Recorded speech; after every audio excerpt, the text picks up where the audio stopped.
Thank you very much for invitation, for letting me share my reflections on this very important aspect of diversity between the people. The fact that I am speaking English is also one of the paragons of our diversity.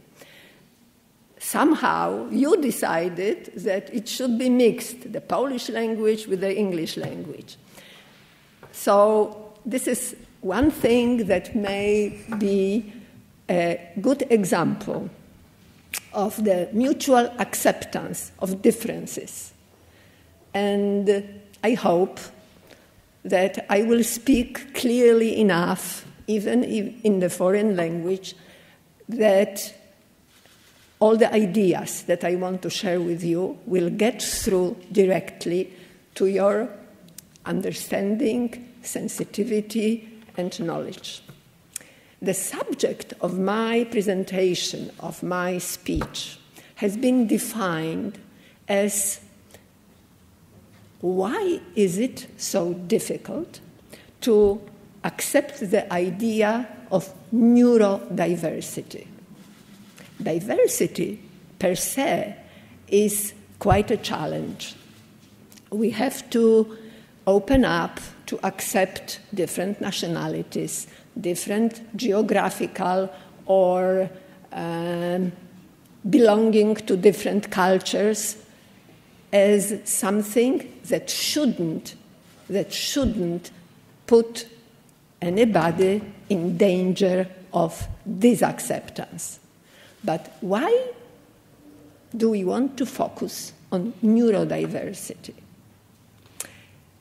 This is actually a very important point because on the lowest level of differences between people lie such concepts as our brain, our physiological functioning, our neurophysiological functioning, which make us very unique, regardless of the color of our skin, our hair, our eyes, and the shape of our silhouettes, etc. And this is like a core difference between each individual, all individuals, meaning all of us. So I prepare detailed notes, and I don't want to lose any thought that might be important to understand this complex phenomenon of neurodiversity. This question, why is it so difficult to accept the different people and embrace them as ones of us? Very important question. The question is why? And the answer is very simple. It is because of, I would like to ask you to give me a word. And I'm sure everybody would say, yeah, because of fear.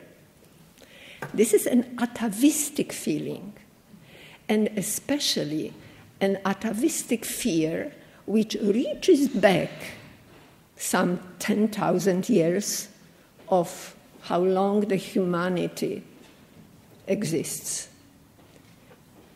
At the beginning, that fear was our safeguard against dangers, which would come from any creature, anything, any atmospheric phenomenon, anything, and would kill humanity.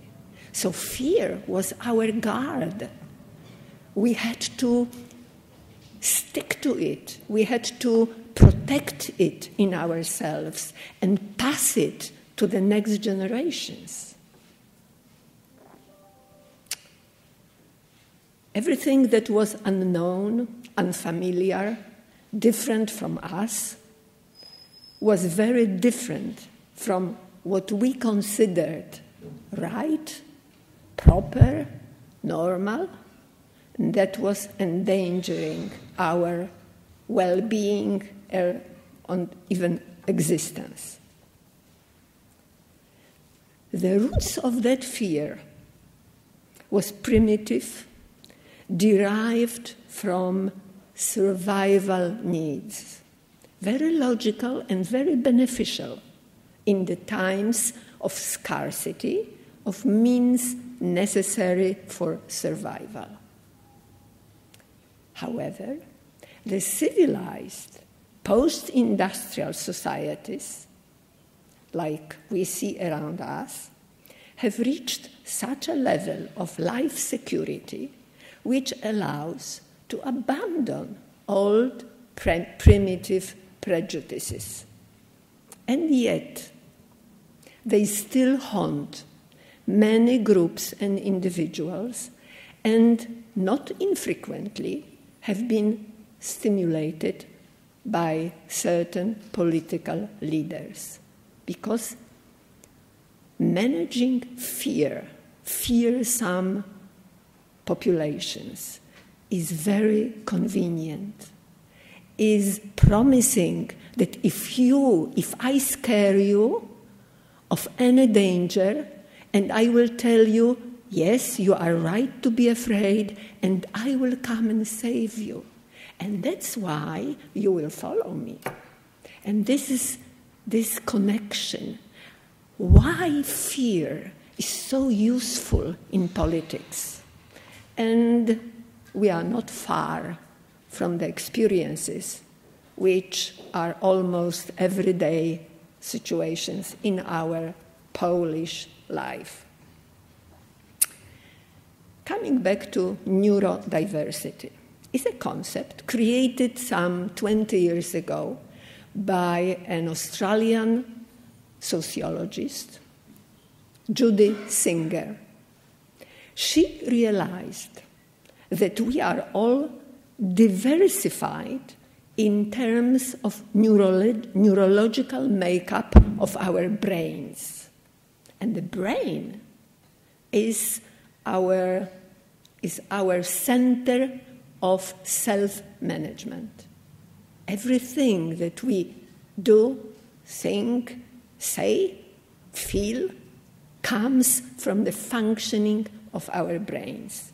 And it is the brains that make difference between us all. In other words, natural diversification of human brains affects how we behave, who we are, who we think we are, how we respond to such stimuli like sound, light, taste, smell, all the strong or weak stimuli which make us present in the now and here. Nobody feels right, and nobody feels wrong. We all feel as we simply do. Do we have control over it? Yes, to some extent. Maybe there will be a few minutes to prolong this speech, and I, as a psychotherapist, as a psychologist practicing, I may say that this is one of the challenges and one of the goals of psychotherapy, is helping people to adapt to different limitations within themselves and outside of themselves. So yes, it is possible, but the basis is that the truth about us is something that derives from the functioning of neurophysiological system. The concept of neurodiversity was new 20 years ago, it is still new to many, many people, many even scholarly centers. Why? Because it doesn't bring money. Or, I should say, this is wrong, what I said, because it actually shows that it may add to our economic gains also. Maybe when business, when the sphere of economic struggles have reached this realization that neurodiversity may add to our common good, then the idea started to enter academia, organizations, workplaces, and simple white population. What is revolutionary in this context is the decision to abandon discriminative attitude toward such qualities as high sensitivity or problems with social exposition, deficits in common expression, and various differences in perception of common stimuli such as those that come to us from outside world. Up to now, the medical negative diagnoses have been applied to emphasize the abnormality of those responses. We now propose to broaden the scale to include the differences in the accepted norm. Neurodiverse persons do not fit the common definition of normal or standard person. The vocabulary justifies discrimination. If we say that somebody is not normal, it immediately means that this person does not belong, is outside of the norm, of the criteria which were defined by who? By the average majority. And this is very, very unjust. Semantically normal means proper, such as it should be.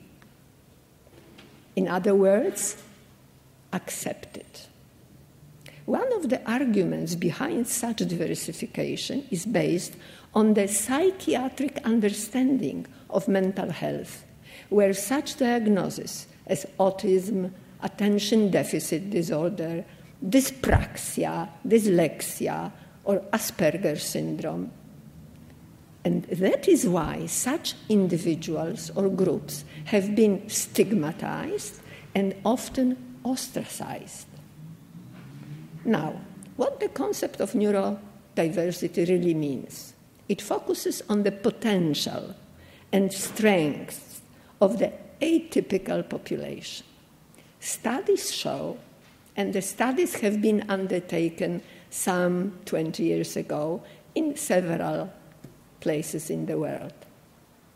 Studies show that up to 20% of general population meets the criteria of atypicality. This group of people can differ significantly in their thinking, feeling, and behavior from the majority of the typical, or I call them average population. Now, let's look at the issue from the perspective of an individual human being. A child in kindergarten, a school or college student, an employee at the workplace. What do we see? In a society when human relations are based on the old prejudice and discriminative criteria of normal versus abnormal, every fifth person, remember, 20%, every fifth person meets scorn, maltreatment, or flat expulsion. They are told they don't fit. They are sent to special ed programs or recommended for social care as defective individuals, unable to contribute to the common good of the society. In this context, neurodiversity is first and foremost a permission to be yourself and to find meaning in your own individuality. It is a permission not to be afraid, dziękuję bardzo, not to be afraid to speak in one's own voice, especially when the subject concerns you personally. It would be a great mistake if the emphasis were applied only to the feelings, well-being, or quality of life of the atypical individuals. The society, all societies in the contemporary world, would have remained deprived of the enormous potential of the unique mentality and talents of people considered neurodiverse. It is not accidental that the highly demanding businesses and research branches have become the first to open up, to embrace the atypical employees. Thanks to their incredible abilities of the atypical mathematicians, inventors, engineers, and creative employees, technological branches have catapulted in inventiveness, in ingenuity. I would like to use this opportunity to mention the postgraduate program opened up at one of the private universities, SWPS, in Warsaw. This program is a school of neurodiversity at the workplace, inclusive recruitment and management. It was inaugurated last October at the University SWPS. It is worth mentioning, especially because it is the first such program in academia in Europe, and possibly the first in the world. There are controversies whether some school in Australia may fit this definition. The studies aim to educate employers and employees in how to include atypical persons in their teams.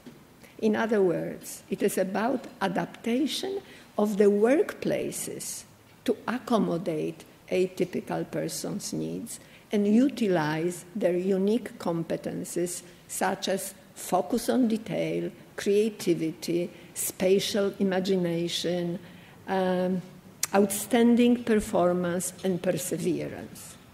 It is all about understanding the value of unique people as highly competent in industries such as information technology, finance, and design, including graphic design. While that project is just the first attempt to introduce in academia the heraldic concept of neurodiversity, it has become a forerunner of the innovative idea gradually being widespread among the larger population.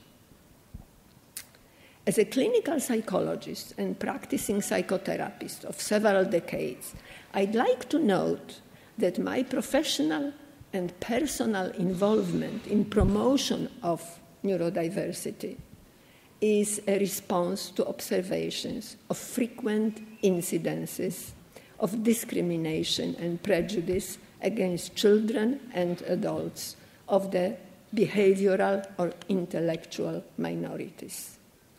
That is an unfortunate result of the old tradition of cultural backwardness and scarce public education, inequality, and human